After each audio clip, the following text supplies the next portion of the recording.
নমস্কার বন্ধুরা, আমার চ্যানেলে আপনাদের স্বাগত জানাই। আজকে আমি আপনাদের বানিয়ে দেখাবো সাবুর উপমা। প্রথমে আমি সাবুটাকে ভালো করে ধুয়ে ভিজিয়ে রেখে দিয়েছিলাম 1 ঘন্টার জন্য। আমি ছোট দানা সাবু নিয়েছি। এবার সাবুটা দেখুন ভালোভাবে ভিজে নরম হয়ে গেছে। এবার কড়ার মধ্যে তেল গরম করতে দিয়েছিলাম, তেলটা গরম হয়ে গেছে। আমি বাদামটাকে দিয়ে ভেজে নিলাম। এবার ওই তেলের মধ্যে 2টো শুকনো লঙ্কা, জিরে, কারি পাতা ফোড়ন দিলাম, দিয়ে ভালো করে ভেজে নেব।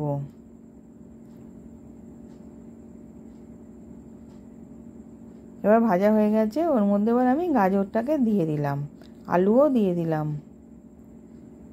লঙ্কা কুচনো দিলাম, ক্যাপসিকাম দিলাম, দিয়ে ওটাকে ভালো করে ভেজে নেব।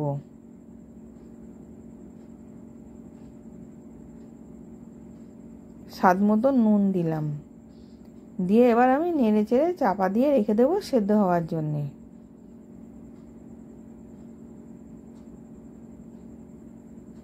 এবার সেদ্ধও হয়ে গেছে, ভাজাও হয়ে গেছে।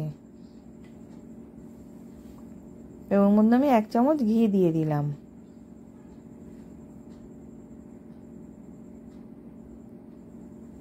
এবার আমি সাবুটা দিয়ে দিলাম, দিয়ে ভালো করে মিশিয়ে নেব।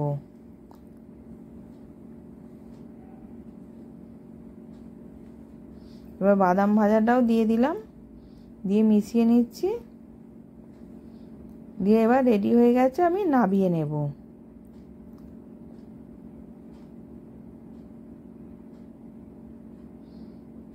এবার নামিয়ে নিলাম, সার্ভ করার জন্য রেডি। আশা করছি ভিডিওটা ভালো লেগেছে। আমি হাজির হব আর এক নতুন রেসিপির সাথে।